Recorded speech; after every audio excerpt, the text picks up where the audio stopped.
It is time now for you to have a go at an example, and in this example a stone is being fired in a catapult and you're told the spring constant of the elastic, and you are told a bit more information about it, and you have to work out in the end the maximum speed that the stone is going to be going at.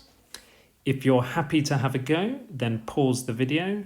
If you are a little bit worried that you're not sure how to start this, then I will give a few hints now.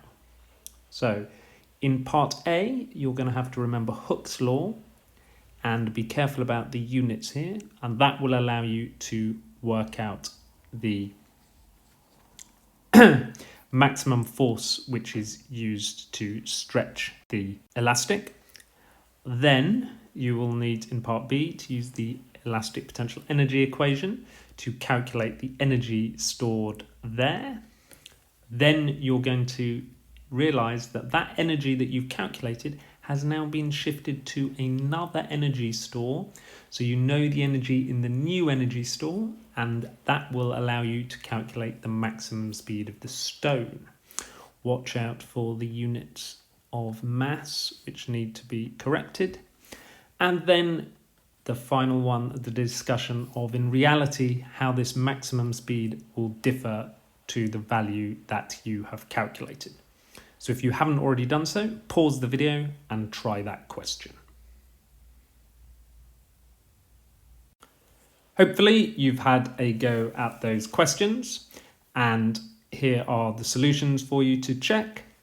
Common mistakes are not changing the extension into meters in both of these equations. And remember, the key step is you work out the elastic potential energy here, and then you say all of that energy becomes kinetic energy, and then you use the fact that that equals a half mv squared to calculate what v squared and hence v would be. For a bit of challenge, I rearranged the equation in symbols, but as mentioned before, it's often easier to substitute the numbers in and then rearrange, as you get a mark for the correct substitution, and the rearrangement is generally easier when you've put numbers in than in symbols. And we made an assumption that all the energy transferred from the elastic potential store to the kinetic store, but in reality, some would actually go into the internal store of the elastic, and some would go into the internal store of surroundings because of work done by air resistance, and therefore the speed of the stone is actually going to be less.